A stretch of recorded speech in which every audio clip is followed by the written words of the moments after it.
ചരിത്രപരമായ ഒരു മുഹൂർത്തത്തിലേക്കാണ് കിടക്കുന്നത്. രാജ്യത്ത് ആദ്യമായി ഒരു ജനറൽ ആശുപത്രിയിൽ, സർക്കാർ ജനറൽ ആശുപത്രിയിൽ ഒരു ഹൃദയമാറ്റ ശസ്ത്രക്രിയ നടക്കാൻ പോവുകയാണ്. അതുമാത്രമല്ല, ജനറൽ ആശുപത്രിയെ സംബന്ധിച്ചിടത്തോളം ഒട്ടേറെ നേട്ടങ്ങൾ കൈവരിച്ച ആശുപത്രി കൂടിയാണ്. 2021 ഒരു ഓപ്പൺ ഹാർട്ട് സർജറിയും ഇവിടെ നടന്നിട്ടുണ്ട്. ഏതായാലും എയർ ആംബുലൻസ് കൊച്ചിയിലെ ഗ്രാൻഡ് ഹയാത്തിൻ്റെ ഹെലിപ്പാഡിലായിരിക്കും വരിക. അതിനുശേഷം ഇവിടുത്തെ ജനറൽ ആശുപത്രിയിലെ പ്രത്യേകമായി സജ്ജീകരിച്ച ആംബുലൻസ് അവിടെ സജ്ജമാണ്. ഏകദേശം 4 കിലോമീറ്ററാണ് ഗ്രാൻഡ് ഹയാത്ത് മുതൽ ജനറൽ ആശുപത്രി വരെയുള്ള ഈ ഒരു ദൂരം. ഈ ദൂരത്തിന് ഒരു 5 മിനിറ്റിനുള്ളിൽ തന്നെ ഹൃദയം ഇങ്ങോട്ടേക്ക് എത്തിക്കാൻ സാധിക്കും. അതുമാത്രമല്ല, മറ്റൊരു കാര്യം എടുത്തു പറയേണ്ടത്, 21 വയസ്സിൽ ഒരു നേപ്പാൾ സ്വദേശിനിയായ ഒരു പെൺകുട്ടി നടത്തിയ ഒരു നിയമ പോരാട്ടം കൂടിയാണ് ഫലം കാണാൻ പോകുന്നത്. ഈ നേപ്പാൾ സ്വദേശിനിയായ പെൺകുട്ടി ദുർഗ കാമയെ സംബന്ധിച്ചിടത്തോളം കേന്ദ്ര നിയമമായിരുന്നു ഇത്തരത്തിൽ ഈ ഒരു ശസ്ത്രക്രിയയ്ക്ക് വെല്ലുവിളിയായി നിന്നിരുന്നത്, അല്ലെങ്കിൽ തടസ്സമായി നിന്നിരുന്നത്. തുടർന്ന് ഹൈക്കോടതിയിൽ ഒരു ഹർജി സമർപ്പിക്കുകയുണ്ടായി.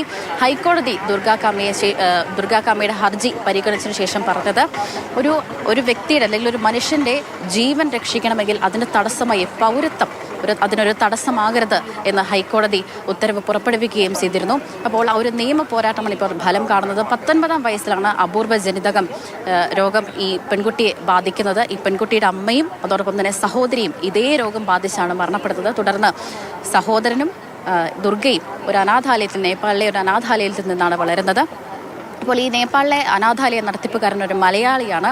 അദ്ദേഹത്തിൻ്റെ പക്കൽ നിന്നുമാണ് ഇത്തരത്തിൽ കേരളത്തിൽ നടത്തുന്ന ഹൃദയമാറ്റ ശസ്ത്രക്രിയ വിജയകരമാകുന്നു എന്നൊരു വിവരം ഈ ദുർഗയ്ക്ക് ലഭിക്കുന്നത്.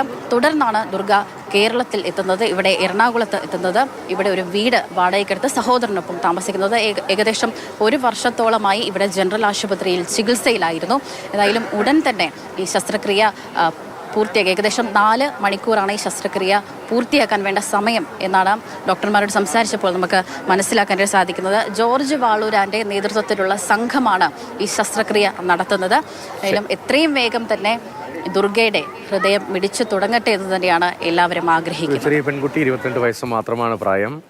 അവയവമാറ്റത്തിന് ഇവിടെയുള്ളവർക്ക് മാത്രമേ അവയവമാറ്റം ദാനം പറ്റൂ എന്ന ആ വ്യവസ്ഥ മറികടക്കാൻ ഹൈക്കോടതിയിൽ പോയാണ് അങ്ങനെ അനുകൂലമായൊരു വിധി സമ്പാദിച്ചത്. വളരെ ചരിത്രപരമായൊരു മുഹൂർത്തത്തിലൂടെയാണ് എറണാകുളം ജില്ലാ ആശുപത്രിയിൽ നിന്ന് കടന്നു പോകാൻ പോകുന്ന ഡോക്ടർ ജോർജ് വാളുവിൻ്റെ നേതൃത്വത്തിലുള്ള സംഘം ഹൃദയം മാറ്റിവെക്കൽ ശസ്ത്രക്രിയയ്ക്കുള്ള എല്ലാ ക്രമീകരണം പൂർത്തീകരിച്ചു. തിരുവനന്തപുരത്ത് അല്പസമയത്തിനകം ഈ കാണുന്ന എയർ ആംബുലൻസിലാണ് ഹൃദയം കൊച്ചിയിലേക്ക് കൊണ്ടുപോകുക.